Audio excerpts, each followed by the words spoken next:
Maganda rin mga bossing, sa naghahanap dyan ng 7-seater, ito available tayo. Toyota Innova to na 2018, G-variant to mga bossing na 2.8 liters diesel engine. Naka-chrome na yung kanya mga door handle. Gamit na gulong dito mga boss, Michelin. So bigyan ko na idea, Michelin mga bossing. Isang piraso, 6,000 yan. So apat yan mga bossing, nasa 24,000 agad yan. So eto mababang presyo binigay ito sa atin mga bossing, kahit ito is G-variant. So bentahan na ito is 825. Ang binigay sa atin presyo is 770. Tingnan mo naman yung loob niya mga boss. So, may sariling table yan. So sa G-variant lang yan, tsaka sa B-variant. So sunod kasi to sa top of the line. Ganda ng upuan mga boss.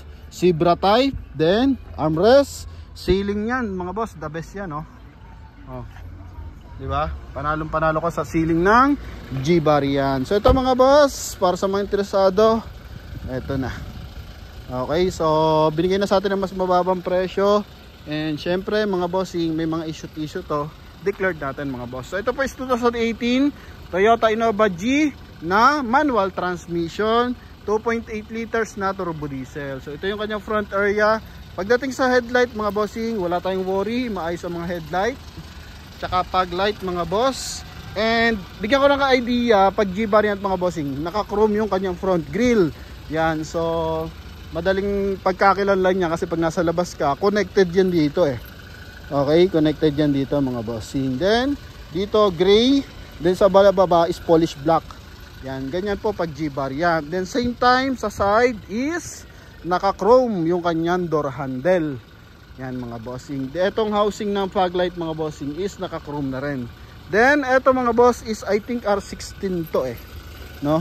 Yan, silipin natin maigi mga bossing, ha? Yan, R16, then Michelin yung gulong na 85% red light. So makapal pa ang gulong nito. May signal light na rin siya sa side mirror.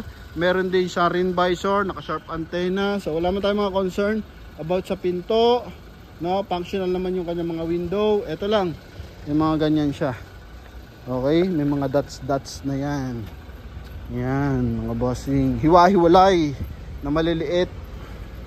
Yan mga boss. Oh. Okay, so ito sa likuran, naka 2-eye sensor. Then may reverse parking camera yan.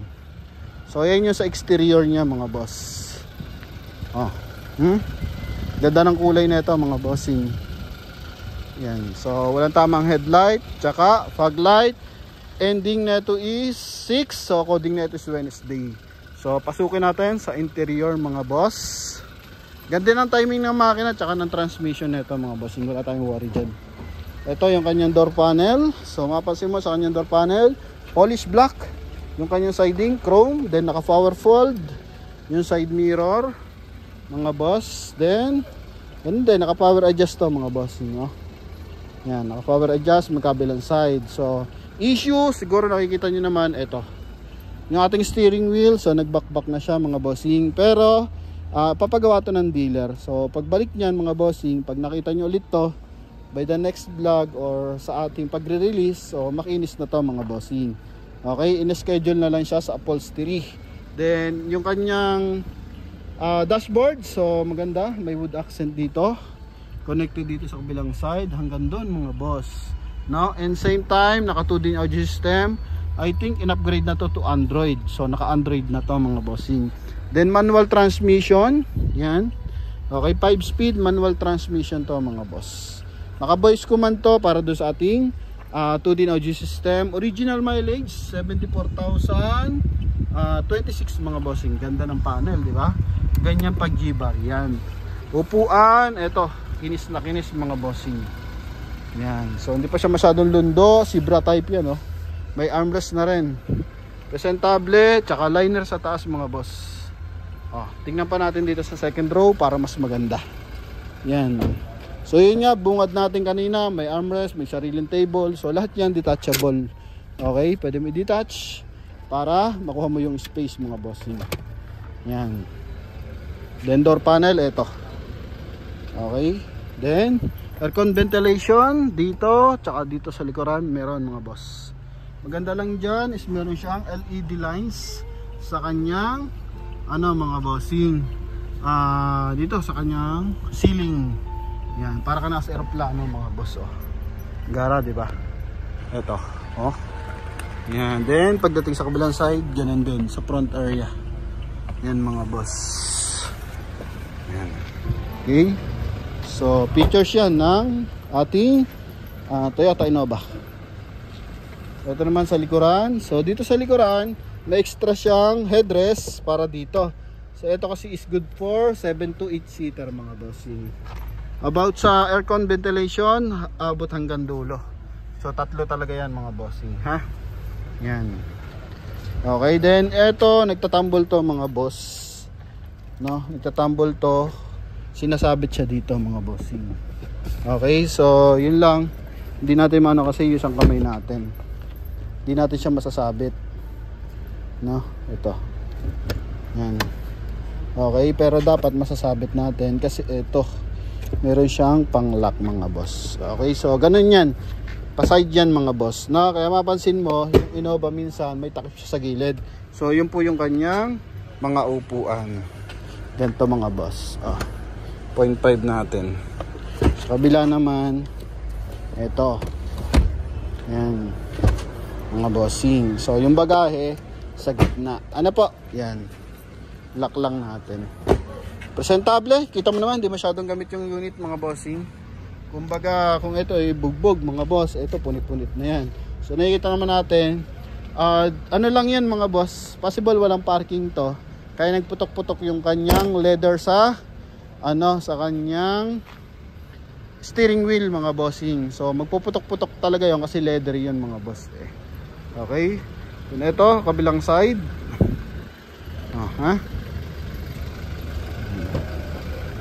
Ito mga bossing. Then dito, check natin pala yung bintana. Okay. Yan. So maayos. Mamaya double check din natin doon sa driver side. Aircon mga boss, yan malamig. Ito. Presentable. Simula sa baba, sa taas. Maayos po yan mga boss. Ha? Yan, sa naghahanap ng manual. Doon na karon, dami na naghahanap sa atin ng manual. Tsaka mga gas na Fortuner. Yan ang hinahanap-hanap sa atin ngayon mga boss. No? Pagdating sa aircon, syempre hindi naman nadadama ng ating mga viewers yung aircon. Ito, ang aircon ng Innova mga boss. No? Yan, nagtutubig. And syempre tutungo tayo sa ating engine bay. Yan. Putan lang natin ang bagya. Check muna natin yung ating window. Yan. Window natin kung functional sa likuran. Okay, responsive. Dito muna sa kabila. Ito muna tayo sa kabila. Yan. Ayos. Then ito. Okay, pagbaba, kabila. And this sa front area, okay, maayos mga bossing. 0.5 pala natin, di nakikita. Angat then baba sabay, yun. Front area sabay. Okay, ito mga boss. So yun mga bossing, tungo tayo sa ating engine bay. Ito is optional para sa ating reverse parking sensor. Meron kasi mga driver na ayaw gumamit ng reverse parking sensor mga boss. So yan, tungo tayo dito sa ating, may dashcam siya, hindi ko alam kasi kung functional. Kaya hindi na natin sinama sa demo, no? Marami naman murang mga dashcam. Engine bay, maayos mga bossing. Gamit na battery, ito tukuran lang natin. Motolite mga boss, walang usok yan ha mga bossing. Maayos ang makina na ito. Walang usok, walang talsik. So yun ang pinaka-importante dyan, lalo na pag Toyota. Okay, so Motolite Gold ang gamit ng makina. Naki-detailing na to, presentable, walang banggayan mga boss. Hindi rin siya binaha. So ating unit is galing po ito ng Toyota rin mga boss. Trade in to sa Toyota. So napanalunan to sa bidding. Engine natin mga boss, eto. Insulator, yan, para kitang-kita ng buo mga boss. Yan. So sa mga bar natin interesado, walang putol yung mga headlight. Kasi kita natin pag may untog, may putol yan. So buo yan mga boss. Ano po? Okay. Sa ating mga boss na interesado, eto, 770. Kasama yung transfer of ownership. Uubra na to mga boss.